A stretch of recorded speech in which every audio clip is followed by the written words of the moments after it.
Hello friends, welcome to my channel smart exclusive academy. Smart exclusive একাডেমিতে তোমাদের সকলকে স্বাগত জানাই।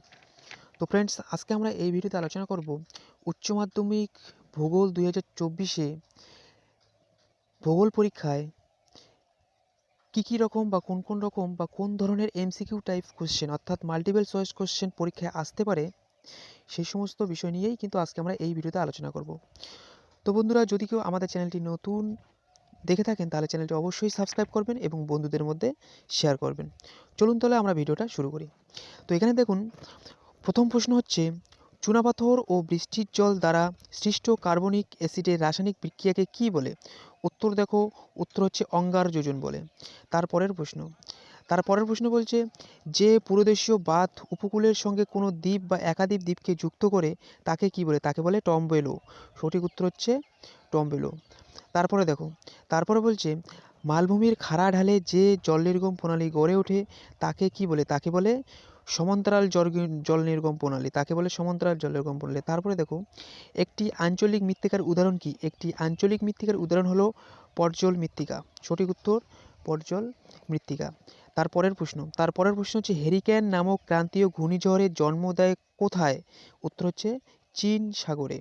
তারপরের প্রশ্ন হচ্ছে, নিম্নলিখিত গ্যাসগুলির মধ্যে যেটি গ্রিনহাউস গ্যাস নয় সেটি হলো কি? O2 অর্থাৎ অক্সিজেন গ্রিনহাউস গ্যাস নয়। তারপরের প্রশ্ন দেখো, একটি প্রায় প্রাকৃতিক দুর্যোগের উদাহরণ কি? একটি প্রায় প্রাকৃতিক দুর্যোগের উদাহরণ হলো বাঁধের ছাড়া জলে বন্যা। এই বাঁধের ছাড়া জলে বন্যা হচ্ছে একটা প্রাকৃতিক দুর্যোগের উদাহরণ। তারপরে প্রশ্ন দেখো, যে ভারতের জীববৈচিত্র্যের উষ্ণবিন্দু বলে পরিগণিত হয় কোন জায়গা? এখানে উত্তর হচ্ছে পশ্চিমঘাট পর্বতের ক্রান্তীয় বৃষ্টি অরণ্য ভারতের একটা জীববৈচিত্র্যের উষ্ণবিন্দু নামে পরিচিত। তারপরের প্রশ্ন, প্রাথমিক অর্থনৈতিক কাজের উদাহরণ কি? প্রাথমিক অর্থনৈতিক কাজের এখানে দেখো পশম সংগ্রহ হচ্ছে প্রাথমিক অর্থনৈতিক কাজের একটা উদাহরণ। তারপরের প্রশ্ন দেখো, মিলেট জাতীয় শস্য যে কৃষি পদ্ধতির প্রধান ফসল তা হলো শুষ্ক কৃষি।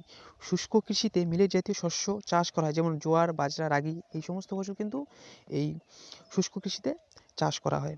তারপরের প্রশ্ন দেখো, যে কার্পাস বস্ত্র বয়ন শিল্প গড়ে তোলার উপযুক্ত স্থান কি? কার্পাস বয়ন শিল্প গড়ে তোলার উপযুক্ত স্থান হলো কার্পাস উৎপাদক অঞ্চলের কাছে তুলতে হবে এবং বাজারের কাছাকাছি সেই কার্পাস বয়ন বস্ত্র শিল্প গড়ে তুলতে হবে।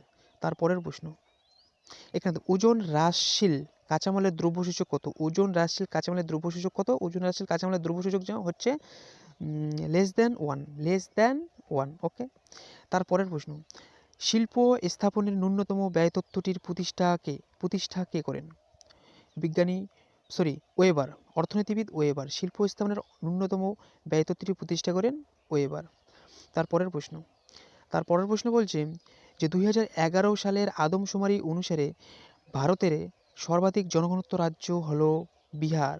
2011 সালের সেন্সাস অনুসারে ভারতের মধ্যে সবথেকে বেশি জনঘনত্ব দেখা যায় বিহারে। তারপর, ভারতে পরিযান সর্বাধিক ঘটে কোথায়? ভারতে পরিযান সর্বাধিক ঘটে গ্রাম থেকে শহরে মাইগ্রেট করে যারা, বা গ্রাম থেকে যারা শহরে পরিব্রাজন করে। ঠিক আছে। তারপরের প্রশ্ন, ভারতের জনগণনা দপ্তরের সংজ্ঞা অনুযায়ী কোনো শহরের ন্যূনতম জনসংখ্যা কত? সঠিক উত্তর হচ্ছে কোনো শহরের ন্যূনতম জনসংখ্যা মিনিমাম 5,000। ঠিক আছে।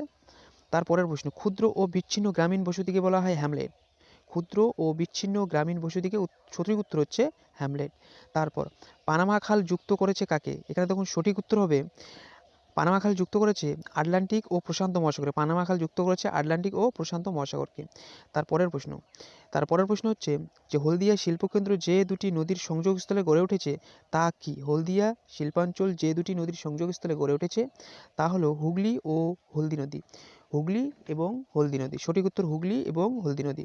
তারপরের প্রশ্ন দেখো, যে ভারতের একটি পরিকল্পিত অঞ্চলের উদাহরণ কি? ভারতের একটি পরিকল্পিত অঞ্চলের উদাহরণ হলো দামোদর উপত্যকা অঞ্চল। সঠিক উত্তর হচ্ছে দামোদর উপত্যকা অঞ্চল। তারপরের প্রশ্ন দেখো, যে অর্থনৈতিক উন্নয়নের একটি প্রধান সূচক কি? অর্থনৈতিক উন্নয়নের একটি প্রধান সূচক হলো মোট অভ্যন্তরীণ উৎপাদন। ঠিক আছে। এরপর পরের প্রশ্ন দেখব, যে প্রক্রিয়ার মাধ্যমে কোনো স্থানের শিলা চূর্ণ বিচূর্ণ হয়ে সেই স্থানে পড়ে থাকে তাকে কি বলে? তাকে বলে, সঠিক উত্তর হচ্ছে আবহবিকার, তাকে বলে আবহবিকার।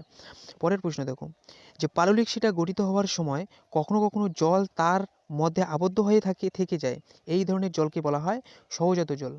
সহজাত জল, এটা পরীক্ষায় খুব আসার মতো একটা মানে কমন প্রশ্ন, যে সহজাত জল কাকে বলে, সহজাত জলের সংজ্ঞা দাও। ঠিক আছে, তারপরের প্রশ্ন, নরওয়ে ও সুইডেনের উপকূল হলো কোন উপকূলের উদাহরণ? একটা ফিওর্ড উপকূলের উদাহরণ। তারপরের প্রশ্ন, ভূমিরূপ হলো ভূগঠন প্রক্রিয়া ও পর্যায়ের ফলশ্রুতি, এই ধারণাটি কে প্রবর্তন করেন? এই ধারণাটির প্রবর্তক হলেন ডাব্লিউ.এম. ডেভিস। সঠিক উত্তর হচ্ছে ডাব্লিউ.এম. ডেভিস। তারপরের প্রশ্ন, যে গম্বুজাকৃতি পাহাড়ে যে ধরনের নদী নকশা সৃষ্টি হয় তাকে কি বলে? তাকে বলে কেন্দ্র বিমুখ। তাকে কি বলে? তাকে বলে কেন্দ্র বিমুখ। তারপরের প্রশ্ন, যে চার্নোজম মৃত্তিকা দেখা যায় নাতিশীতোষ্ণ অঞ্চলে। চার্নোজম মৃত্তিকা অঞ্চল কোথায় দেখা যায়? নাতিশীতোষ্ণ অঞ্চলে। তারপরের প্রশ্ন হচ্ছে প্রশমিত মাটির পিএইচ কত, বা পিএইচ এর মান কত? এটা খুব কমন প্রশ্ন পরীক্ষায় আসার জন্য, যে প্রশমিত মাটির পিএইচ এর মান হলো 7। প্রশমিত মাটির পিএইচ হলো 7। তারপরের প্রশ্ন, দক্ষিণ চীন সাগরে উদ্বৃত্ত ঘূর্ণবাদকে কি বলে? দক্ষিণ চীন সাগরের উদ্বৃত্ত ঘূর্ণকে সঠিক উত্তর হচ্ছে টাইফুন।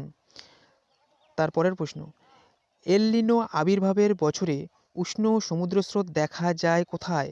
এল নিনো আবির্ভাবের বছরে উষ্ণ সমুদ্রস্রোত দেখা যায়, সঠিক উত্তর হচ্ছে পেরু এবং ইকুয়েডর উপকূলে। পেরু এবং ইকুয়েডর উপকূলে।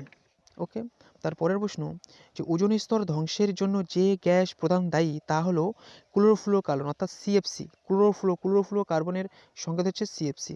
তারপরের প্রশ্ন, জীববৈচিত্র্যের উষ্ণকেন্দ্রের হটস্পট একটি উদাহরণ কি? জীববৈচিত্র্যের উষ্ণকেন্দ্রের একটি উদাহরণ হলো সাইল্যান্ট ভ্যালি, কেরালার সাইল্যান্ট ভ্যালি। সঠিক উত্তর হচ্ছে কেরালার সাইল্যান্ট ভ্যালি। তারপরের প্রশ্ন, একটি মনুষ্যসৃষ্ট বিপর্যয়ের উদাহরণ দাও। একটি মনুষ্যসৃষ্ট বিপর্যয়ের উদাহরণ হচ্ছে ভোপাল গ্যাস দুর্ঘটনা। ঠিক আছে, তারপরের প্রশ্ন, যে কৃষি ব্যবস্থায় নিকটবর্তী শহরে বিক্রি করার উদ্দেশ্যে ফল ফুল এবং শাকসবজি চাষ করা হয় তাকে কি বলে? তাকে বলে, সঠিক উত্তর হচ্ছে উদ্যান কৃষি, তাকে বলে উদ্যান কৃষি। তারপরের প্রশ্ন দেখো, তারপরের প্রশ্ন বলছে যে শ্রীলঙ্কায় যে ফসলটি লিভিং ফার্মেসি নামে পরিচিত তা হলো কি? কোন ফসল? ডাব। সেখানে ডাব চাষকে বা ডাবের চাষকে বলা হয় লিভিং ফার্মেসি। তারপরের প্রশ্ন, যে ভারতে খাদ্য প্রক্রিয়াকরণ শিল্পে একটি অগ্রণী রাজ্য হলো পশ্চিমবঙ্গ। ভারতে খাদ্য প্রক্রিয়াকরণ শিল্পের একটি অগ্রণী রাজ্য হলো, সঠিক উত্তর হচ্ছে পশ্চিমবঙ্গ। তারপরের প্রশ্ন, যে ভারতের উদীয়মান শিল্প বলা হয় কাকে? ভারতের উদীয়মান শিল্প বলা হয় পেট্রো রসায়ন শিল্পকে ভারতের উদীয়মান শিল্প বলা হয়। তারপরের প্রশ্ন, সুয়েজ খাল সংযুক্ত করেছে কাকে? সুয়েজ খাল সংযুক্ত করেছে ভূমধ্যসাগর এবং লোহিত সাগর। কি বললাম? যে সুয়েজ খাল সংযুক্ত করেছে ভূমধ্যসাগর এবং লোহিত সাগর। এখানে দেখুন সুয়েজ খাল এবং পানামা খাল দুটাই কিন্তু পরীক্ষায় খুব আসার মতো প্রশ্ন। ঠিক আছে, সুতরাং 1 নম্বর 2 নম্বর এবং 3 নম্বর সুয়েজ খাল এবং পানামা খাল এই দুইটা পড়তেই হবে। তারপরের প্রশ্ন, যে দুটি রাস্তা সমকোণে মিলিত হলে সেখানে যে আকৃতির বসতি গড়ে ওঠে তা হলো কীরকম? যেমন দুটি রাস্তা যদি সে একসঙ্গে মিলিত হয় সমকোণে, তাহলে সেখানে একটা এল আকৃতির শেপ, অর্থাৎ এল আকৃতির একটা শেপ তৈরি হয়। ঠিক আছে, তারপরের প্রশ্ন, যে কোনো শহরের মোট জনসংখ্যা 10 লক্ষের বেশি হলে তাকে বলে মহানগর। কোনো শহরের জনসংখ্যা যদি 10 লক্ষের বেশি হয় সেই শহরটাকে আমরা মহানগর বলবো। তারপরের প্রশ্ন, যে 2011 সালের জনগণনা অনুসারে ভারতের সর্বাধিক জনবহুল রাজ্যটির নাম কি? সর্বাধিক জনবহুল রাজ্যটির নাম হচ্ছে উত্তরপ্রদেশ, ইউপি। পরের প্রশ্ন, যে ছত্তিশগড়ের প্রধান লৌহ ইস্পাত শিল্পকেন্দ্রটি হলো, ছত্তিশগড়ের প্রধান লৌহ শিল্প কেন্দ্রটির নাম কি? ভিলাই। ঠিক আছে, তো বন্ধুরা আজকের ভিডিওটা আমরা এখানেই শেষ করলাম। ভিডিওটা যদি কারো ভালো লেগে থাকে তাহলে চ্যানেলটি অবশ্যই সাবস্ক্রাইব করবেন, এবং যে সমস্ত বন্ধুরা উচ্চ মাধ্যমিক পরীক্ষা দিতে যাচ্ছেন তাদেরকে অনুরোধ করব এই ভিডিওটা পুরোটা দেখে পরীক্ষা দিতে যাবেন। ধন্যবাদ।